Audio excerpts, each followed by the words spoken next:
Welcome to the Kottke Ride Home for Thursday, February 17th, 2022. I'm Jackson Bird. Today, the history and science of luge, bobsledding, and skeleton. Plus, a new study has found that the U.S.'s corn-based ethanol is worse for the climate than regular gasoline. And a bit of a pop culture roundup, including some new releases to look forward to this record store day. Here are some of the cool things from the news today.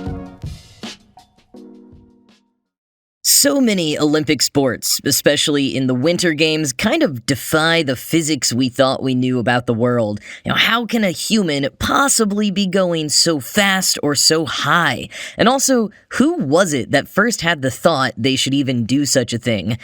To attempt to answer those questions, I thought I'd dive into the physics and the history of some of the most mind-blowing Olympic sports: luge, bobsled, and skeleton. And just to make sure we're all on the same page here, a brief differentiation of the three.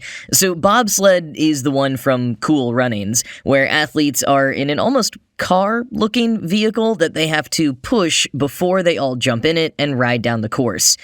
In luge, the individual athlete starts the race already on the sled, which is flat and not at all car-like like in bobsled. It just looks like a more professional version of the sled you may have grown up riding down hills on snow days. They lie on the sled on their back, feet first, down the course. And while bobsled comes in 2- and 4-person events in the Olympics, luge is usually solo, although there is a 2-person version called double luge, in which the second person literally just lays on top of the first, and it is the absolute best thing to watch. Now, skeleton, meanwhile, looks a lot like luge in that it is one person on a similarly shaped sled, but they are on their belly and going down head first. They also have to run about 40 meters and jump into position on the sled at the start of the race, instead of starting already on the sled like in luge. In both luge and skeleton, athletes can reach speeds of up to 90 miles an hour. But how did we get to this point? As Atlas Obscura points out, the sled as a functional item goes back centuries. In places with snow and hills, they were highly effective vehicles for transporting very large, heavy objects. It wouldn't be until later, though, that the sled came to be used as a pastime. A lot of sports that are now included in the Winter Olympics had their start in the Scandinavian military, taking activities that were a part of military strategy, like skiing and shooting, and turning them into competitions with each other when they weren't fighting. Luge and the other sled sports are a bit different. It is possible that sleds were used in a military context back in 103 BCE by a northern Germanic tribe who slid down a mountain on the backs of their shields to attack the Romans and failed at it. That could just be a made-up legend, but it does emphasize an important point. Up until about the late 1800s, sleds were thought of as unsteerable. You could go down a hill really fast on one, but you didn't have too much control over where you would end up down that hill. That changed towards the end of the 19th century at 2 resort towns in the Swiss Alps, Davos and St. Moritz. Started as popular summer resorts for aristocrats from around Europe and North America, but soon decided to open in the winter as well, and the rich folks spending time there needed some way to keep themselves occupied. So they started sledding, or as they called it there at the time, tobogganing, possibly due to influence from the Algonquin language and visiting Canadians. Quoting Atlas Obscura, "This early period of winter sports creation in the Alps drew Englishmen and Americans. In broad strokes, the Americans brought the equipment and the Englishmen brought the ceremony. It was these tourists who, when they weren't skiing, took sleds down the picturesque mountains, often right down the main roads in town, which seems to have been very annoying for the townspeople and great fun for the tourists. Of all the varied kinds of sport which men in their incessant search after amusement have discovered, those which have taken the most lasting hold and attained the greatest perfection appear to be the various forms of rapid motion upon earth or water in which one man's strength or skill can be tested against another's," writes Theodore Andrea Cook in Notes on Tobogganing at St. Moritz. St. Moritz is probably the birthplace of the lineage that gave us luge. According to some accounts, it was in Davos that toboggan races had been held to the great entertainment of tourists in the early 1880s. Hotel operators in nearby St. Moritz took notice, and according to the St. Moritz Tobogganing Club, in the winter of 1884 through 1885, 5 guests at the Culm Hotel formed an outdoor amusements committee and built a sled racing course to compete with Davos. This course was known as the Cresta Run. End quote. Originally made of snow, as sleds developed to have metal runners and steering mechanisms, the Cresta Run was noted to get run down pretty quickly from these heavier sleds, and when it got run down, it hardened pretty much into ice. But that's when people noticed that on ice, they could go even faster. And that is when sled runs started being intentionally made from ice, increasing speeds and danger exponentially. I would say this is probably when sled runs went from a fun afternoon activity where you chuckle at your friends wiping out while you day drink on the sidelines to a much more serious competition. At the Cresta Run at St. Moritz and nearby resort towns across the Swiss Alps, these sled activities steadily evolved into luge, skeleton, and bobsled, leading to the first federation of sled sports in 1913. And when the first Winter Olympics was held in 1924, 4-man bobsled was on the roster.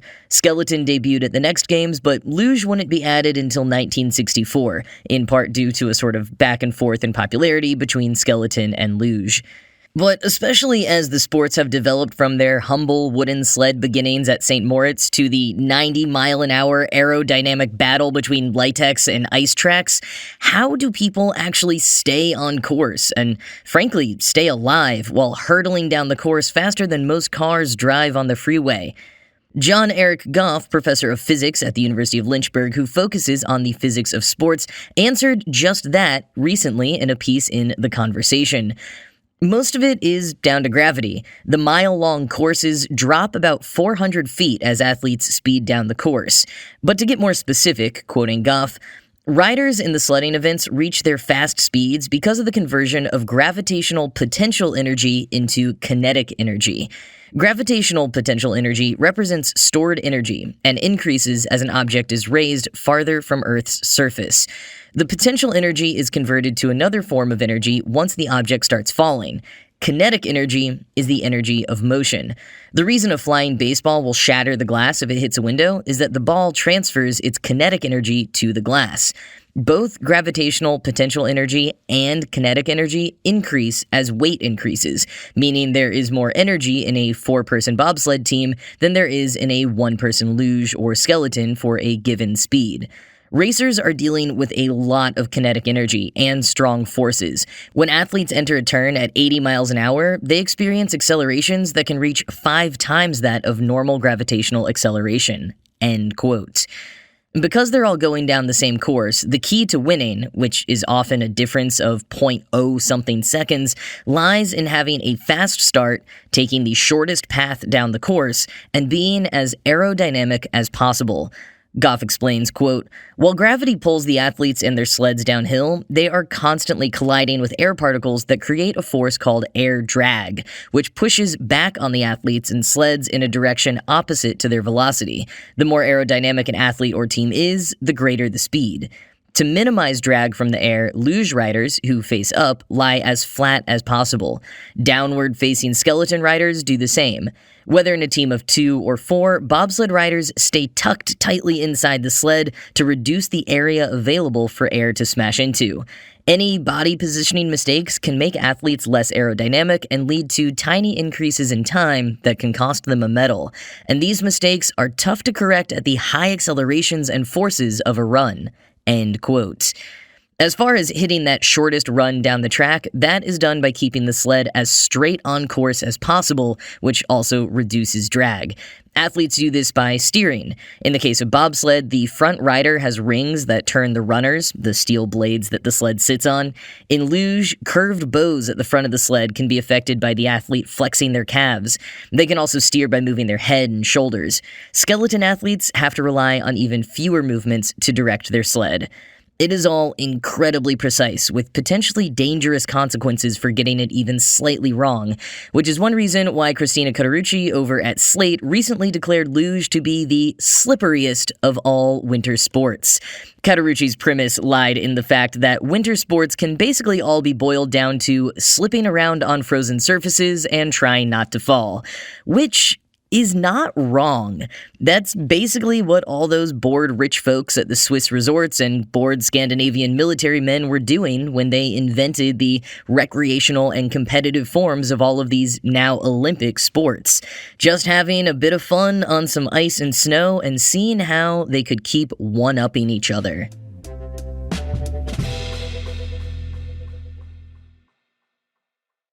So, a new study published Monday in the Proceedings of the National Academy of Sciences says that corn-based ethanol is actually far worse for the climate than straight-up gasoline.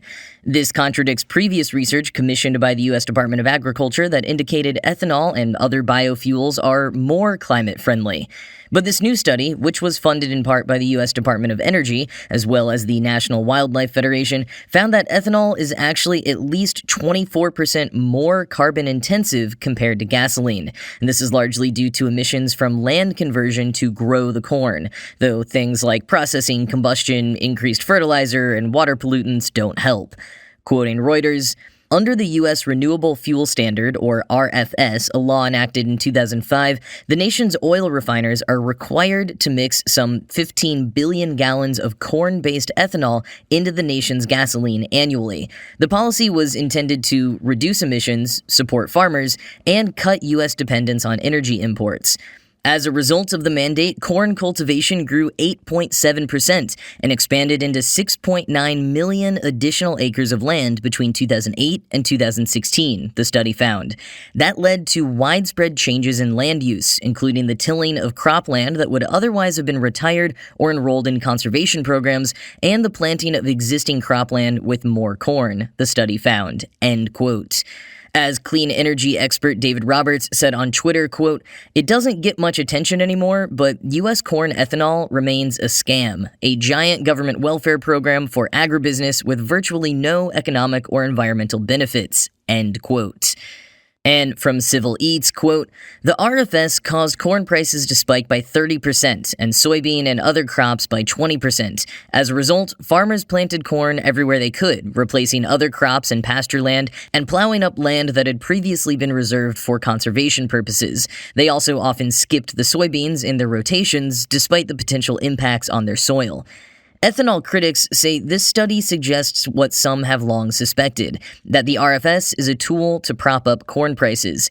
If this paper is discounted in RFS deliberations or we fail to acknowledge the net greenhouse gas effect of corn ethanol, we'll be admitting that this policy is all about income support for farmers, says Sylvia Secchi, a natural resource economist at the University of Iowa. In addition to its role as a force for change for Corn Belt farms, ethanol has also become a cornerstone of Midwest politics. With 42 ethanol plants, Iowa is the nation's biggest producer of both corn and ethanol. Political support for biofuels inevitably cites the industry's economic importance to the region and its role in keeping rural economies afloat. Some say the numbers behind that narrative are routinely overinflated, however. The latest renewable fuels industry estimates claim 46,000 jobs through the Iowa economy, but Iowa State University economist Dave Swinson says he can only find 7,200 jobs. By Swinson's calculation, counties with ethanol plants actually averaged larger population declines, grew merely 0.2% more as measured by wage and salary jobs, and had a higher rate of farm proprietor decline. Ethanol has not been any sort of game changer for rural Iowa's overall economies or their demographics, says Swinson. And adds Jason Hill, a bioenergy researcher at the University of Minnesota, "We currently use over 1/3 of the corn we produce for biofuel, and it offsets 6% of gas use. We could get the same benefit by increasing the fuel economy of cars from 22 to 24 miles per gallon." End quote. Reuters does point out that a 2019 study by the USDA found ethanol's carbon intensity was 39% lower than gasoline, but that study vastly underestimated the impact of land conversion, the key takeaway of this new study. And the new study is one of the most comprehensive to date and uses the survey-based USDA National Resources Inventory, which Civil Eats points out was previously endorsed by the Renewable Fuels Association, the ethanol trade lobby. Jeff Cooper, the president and CEO of the association, however, said this latest study was, quote, completely fictional and erroneous with worst-case assumptions and cherry-picked data, end quote. Folks on both sides of the camp are on edge at the moment as the RFS's ethanol requirements will expire this year, meaning the US EPA will soon be announcing whether they are renewing or changing any of the requirements. As study author Tyler Lark put it, quote, decisions made this year have the potential to impact our climate and landscape for decades to come, end quote.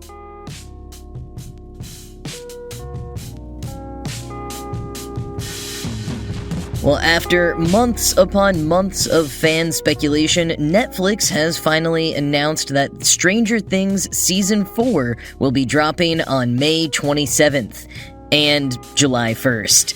Season 4 is being split into 2 volumes, the kind of thing Netflix has been playing with recently, like they released a 3-volume movie series Fear Street last fall. Many of the episodes will be longer than individual episodes in previous seasons, overall making the total runtime of Season 4 twice the length of any previous season. In a letter to fans, show creators the Duffer Brothers say that the 2-volume plan is mostly to try to get the humongous show out as soon as possible. They also confirmed that the next season, Season 5, will be the show's last, as they had always plotted it. So get ready for a lot of penultimate setting the stage for the finale vibes in this Season 4 double feature. In other news, Record Store Day is once again returning to being on just one single day, April 23rd. It was spread out due to COVID the last 2 years, and the full lineup of releases we can expect to see on the day is now live. This year's global ambassador for Record Store Day is Taylor Swift, which I personally think recognizes a cool pivot in the vinyl listening audience. The stereotype of vinyl listeners might not be Taylor Swift fans, but she sold more than double the amount of vinyl records compared to any other artist in 2021. And according to Consequence of Sound, she even paid the salaries and healthcare of all of the employees at a local Nashville record store at the start of the pandemic. So I'd say this honor is well earned. For Record Store Day, Swift will be releasing a 7-inch of her song The Lakes from her album Folklore, and also joining on a charity compilation album called Portraits of Her, featuring 16 artists including Swift, Julian Baker, Laura Jane Grace, Princess Nokia, Girl Ultra, and more. Some other releases that I am particularly stoked about, or at least intrigued by, include 2 EPs from the late David Bowie with some sort of previously officially unreleased tracks. Also, Patti Smith's double LP with tracks handpicked by record store staff across the country. A double LP compilation from the Cranberries called Remembering Dolores, making its physical printing debut. A collection of B-sides and unreleased tracks from Superchunk, Nicki Minaj's first vinyl printing of her 2009 mixtape Beam Me Up Scotty, Tegan and Sarah's chaotic cover of their own 2004 album, but this time with each of them singing the other twins' songs. It's called Still Jealous. It actually came out digitally last Friday, if you want to listen. Also, Vitamin String Quartet's cover of Coldplay's Viva La Vida, like the entire album. And a remaster of Rick Astley's Whenever You Need Somebody LP, which, yes, kicks off with Never Gonna Give You Up. So, a lot of interesting stuff coming our way April 23rd if you're into that sort of thing. But that is it from me for today. As always, this show was produced by Ride Home Media and Kottke.org. I am Jackson Bird, and I will talk to you again tomorrow.